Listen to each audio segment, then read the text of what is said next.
fún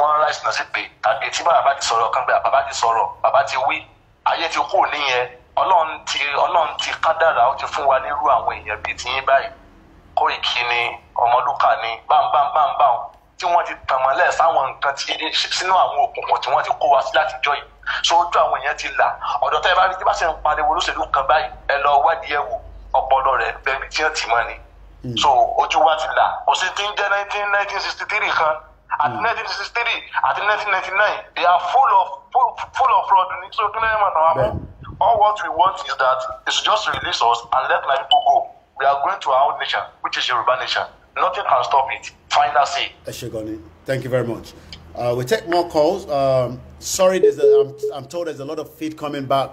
I'm not sure whether we had something on the laptop that is feeding out, but I've been able to take. It could be something from the laptop. Bear with us, but I'm doing the best. You have to remember, we have to manage what we have. So it might be no anything, so let's go straight and take more calls. Hello, caller. I'm going. Ekason. Yeah, orúkọ mi tó bí ẹ wo nǹkan tí nǹkan fẹ́ sọ ni wípé cheriki ni yìí ẹ àti délẹ̀ lérí already. Kò yé they are now hopeless wọn mọ̀kọ́ tó fẹ́ ṣe because ẹ̀rù ti ń bà wọ́n. So ṣẹ́rí àdéhùn tá a ṣe yìí ẹ a máa ṣe lọ ni no going back ni. Bẹ́ẹ̀ni. Because nǹkan tá a gbọ́ ni òṣèṣeré odò àwọn olóṣèlú yẹn till now wọ́n ti ní pé wọ́n fẹ́ accept Sharia law ní South West ṣe gbọ́rọ̀ òṣì. Kò yé yín. So they are looking for a way to divide us. They are looking for a way to, you know what, to make sure pé a hands up, but there is no going back. Ilé ìlérí yẹn, tán wò yẹn, a máa débẹ̀, a máa Ọlọ́run ti sọ wípé àsìkò wa ti tó already. Tó o bá ti rí bí a ojú wọn fọ́ nìyẹn, we are going ni, a máa pín ni. Kò sí nǹkan tó fẹ́ ṣe. They are now hopeless. Lágbára Ọlọ́run ló máa dó wa ṣe. Ìtumọ̀ rẹ̀ tó dá wa síbẹ̀. Ajẹ́kọ̀ọ́ wa ṣe ní agbára Ọlọ́run a máa ṣe àṣeyege ojú ọdẹ tí wọn ní agbára Ọlọ́run. Eshegoni. Yeah, what was that? Eshegoni. +4475. I'm not sure if the noise has gone down a little bit. I do apologize. It could be anything feeding into it. I'm not too sure. +4475 9405079. We take calls maybe for another 15 minutes and then we wind down the broadcast. Well, I've just seen as well Afe Babalola to now let us substitute the 1999 Constitution with the 1963 Constitution. Why now is everyone talking about that Constitution? Why now? Why now that we are agitating and saying that we want a Yoruba nation and we want out of Nigeria? That is when everybody is talking about the Constitution. Why now? Why not before? Because they know that the Yorubas are speaking now and nothing is going to stop that. We are going to be different. They know that. One more point about it, then no more. We continue like that. So let me read what Afe Babalola have to say. You all know him very well. Illegal Lumireal Chief Afe Babalola San has urged the National Assembly to find ways of reawakening, reenacting the 1963 Constitution as against the 1999 Constitution being completed for amendment.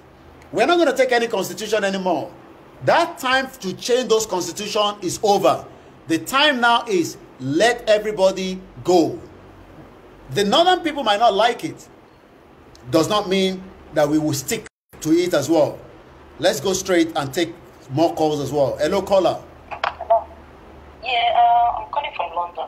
My own contribution is that Constitution 1963 don't so what is the ownership was short way? Even though I accept this, I want people you only change it later, not your what is shit in 1999. So the best is that Yoruba nation are no going back. There's no way that about people she could look at here.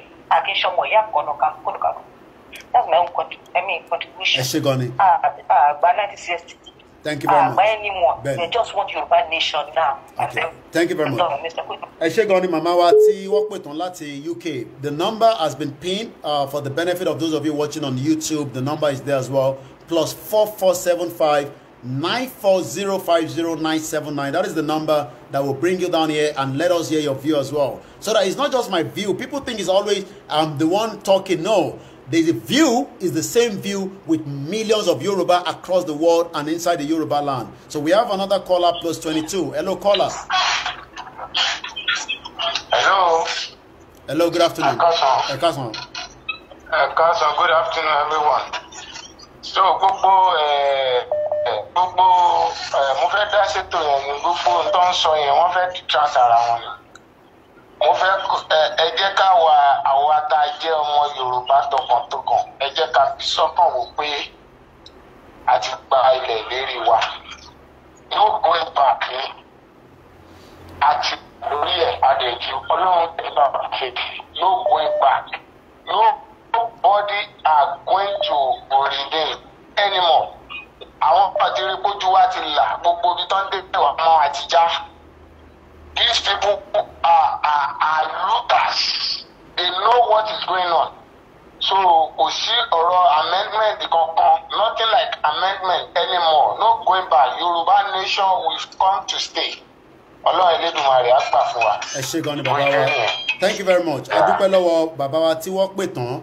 Is that the same view with you? Should we be thinking about 1963 Constitution at this junction when everybody wants to have and hold their own passport as an independent nation? I'm still going to tell you the difference between secessionists and self-determination. We have more caller on the line. Eba mute the background. Eba ti ń pè é jọ. Ẹ mute the background yẹn. Ẹ tó bá ti ń pè abẹ̀yìn ni àṣàkọ. Ẹ bá máa mute the background. Let's go to Denmark. Hello, good afternoon, my sister. Okay, hello, Olayomi Koiki.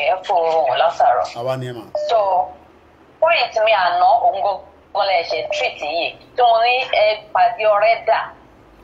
Ìṣúrù wa ti wá pàdé ọ̀rẹ́ dà báyìí ló fẹ́ lájà báyìí. Àwọn tó wà ní tòsí wa làwọn máa dín pẹ̀lú báyìí. Any organization tẹ́ bá ti rí wọn, wọ́n ń ṣe social kìíní kan ní, wọ́n ń ṣe campaign kan ní, wọ́n ń ṣe political kìíní kan, ẹ máa sọ wọ́n ní pure water lọ. Kí gbogbo ọmọ Nàìjíríà kún ó dìde kún ó fèsì wọn one on one.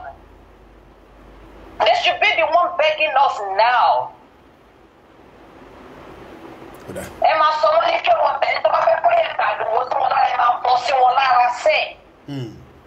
Ó ti dójú ẹ̀ báyìí. I will have to deal with them one on one now. All man for themselves now. Okay. This is now the time. Before I told you yesterday, 3 months from today, even the British system, tó wà nù Southwest, ó máa erupt, ó máa gbóná.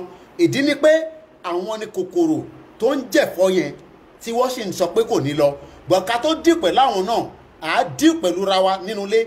Let me say this, àwọn kan ní but báwo la ṣe fẹ́ dì pẹ̀lú wọn? Wọ́n ní agbára, wọ́n ní ọmọ ọ̀tá, wọ́n ní kinní kan. Let me say this, ọ̀nà tá a bá fi dì pẹ̀lú wọn, àwọn náà mọ̀, àwọn náà dẹ̀ mọ̀. Eléyàn ṣe pé a máa bá fìbọn blan léra wa kiri. No. We will make life miserable from June 12. Lágbára Ọlọ́run, June 12. And now let's hope we can get this my brother in that wants to speak to us as well. What are their own plans? June 12 is also going to be a D-Day in Nigeria and outside Nigeria. Like Barolong, June 12th. So let me see if I can get this we are meant to have brought him in since about 1 o'clock just to come and tell us what their own plan and what they are planning for us, June 12th. So many places will be shut down June 12th inside the Southwest. We will not tell you where, but be prepared. Ṣebí wọ́n ráyè rìn káàkiri ni wọ́n ṣe sọ pé kò sí nǹkankan nígbà tá a bá bẹ̀rẹ̀ sí shut down gbogbo Southwest fún wọn tí kò sí wọ̀ ráyè mí ṣebí ìgbà tọ́nà bá wà nìyẹn kan politician kan máa náà ń lọ sí ọ́fíìsì ìdó máa ṣẹlẹ̀ nìyẹn from June 12 lágbára Ọlọ́run láti June 12 southwest a máa bẹ̀rẹ̀ sí ní shutdown yẹn àwa máa replicate ẹ̀ ó lè jẹ́ lójoojúmọ́ ni ó lè jẹ́ every weekend ni títí tá a máa fi gba Yorùbá nation no retreat no surrender ẹ̀ ní nísìmí ẹ̀yin tẹ́ ń jẹ́ politician nínú ilé hello caller. Hello, good afternoon. Good afternoon. I've been trying your number. Finally, I got it. My name is Kenneth. I'm calling from the UK. I've been following you up. I really appreciate what you are doing. What I would advise is don't be deterred. I want you to know that there are the challenges. I'm from Edo State, so I'm not Yoruba. But I don't want all the ethnic groups in Nigeria to break loose from this stronghold. So what I would advise is this. I want you to know that there are more challenges that are going to come. These old men that have been feeding on our common resources are not going to just let go like that. So more threat is going to come. More threat is going to come from the political class. And I want people to know that no matter what happens, Oduduwa must come, Biafra must come, and Middle Belt must come. Then another advice I want to give, I don't know how you guys are going to do that. If it is possible to sometimes maybe talk to Professor Akintoye, if he can sometimes bring Sunday Igboho and Gani Adams. For instance, if Sunday Igboho want to give like a press conference, right? So that the people will know that they are one, that they are working together. Because there is something I'm saying. They are trying very hard to create a division, like a partition between Sunday Igboho and Gani Adams. So like in the Bible, you remember when they will say Joseph, the king Saul, how many things? David thousands. So you see, every human being, that jealousy must come in. That's exactly what they are trying to use to separate Sunday. Point has been noted. Thank you very much because of the time constraint. And you've already spent 2 minutes as well. Let's allow more callers as well. But before we allow more callers, let us now speak to one person. I told you there are different people working tirelessly. This is another group that have their own mission. Let us hear what their mission is going to be, as they are also part of the struggle for the Yoruba agitation. Ẹ káàbọ̀ sórí ètò bàbá wa, ẹ bá wa sọ orúkọ yín fún gbogbo àwọn tí wọ́n gbọ́ yín ní gbogbo àgbáyé. Orúkọ mi ni Mr. Ayomide Iṣeoluwa, the president of Oduduwa Youth Movement Council. Ẹ káàbọ̀ sórí ètò náà. Fún àǹfààní àwọn tí wọ́n ń gbọ́ wa àtàwọn tó máa gbọ́ ètò yìí ní ìgbà tá a bá parí ẹ̀, ẹ ṣàlàyé fún wa àwọn owó gan ní Oduduwa Youth Movement Council. Báwo ni tí ń ṣe jẹ́, ìgbà wo lẹ bẹ̀rẹ̀ ẹgbẹ́, kí ni àwọn nǹkan tẹ́ ti ṣe ká tó máa wá sọ kí làwọn nǹkan tó ń bọ̀ tí gbogbo wa máa retí, nítorí pé June 12 tó ń bọ̀ yìí ó máa lárinrin, ó máa yàtọ̀ sí gbogbo June 12 tó ti ń wáyé rí nílẹ̀ káàárọ̀ òjìrè. Oduduwa Youth Movement Council jẹ́ ẹgbẹ́ tí ó ti wà tẹ́lẹ̀, ṣùgbọ́n nítorí pé a fi pé a ní àwọn adarí tó ń darí ilẹ̀ Yorùbá tí a ti gbọ́dọ̀ jáde gẹ́gẹ́ bí ẹgbẹ́ ọ̀dọ́. Àmọ́ báyìí nígbà tá a ti wá rí pé gbogbo nǹkan tí ó ti ń lọ bẹ́ẹ̀ àṣefẹ́, ó ní àpapọ̀ ẹgbẹ́ ọ̀dọ́ tá à ń pè ní Oduduwa Youth Movement Council, àpapọ̀ ẹgbẹ́ ọ̀dọ́ ilẹ̀ Odùduwà. Ni a ṣe jáde la ṣe sọ pé èyí gbọ́dọ̀ tó gé, nítorí pé kí ni ọjọ́ ọ̀la wa òun ló ṣe pàtàkì jù. Nígbà tó dẹ̀ ti wá jẹ́ pé ọjọ́ ọ̀la wa ni gbogbo wọn ti ní àwọn àgbàlagbà yóò wò pé ó yẹ káwọn lé, wọ́n wò pé àpò wọn ló yẹ káwọn máa lé láti ba gbogbo ilẹ̀ tá a ní jẹ́. Wọ́n dẹ̀ mọ̀ pé a ò nílẹ̀ mí yàtọ̀ sí ilẹ̀ yìí, kò síbi tá a fẹ́ lọ.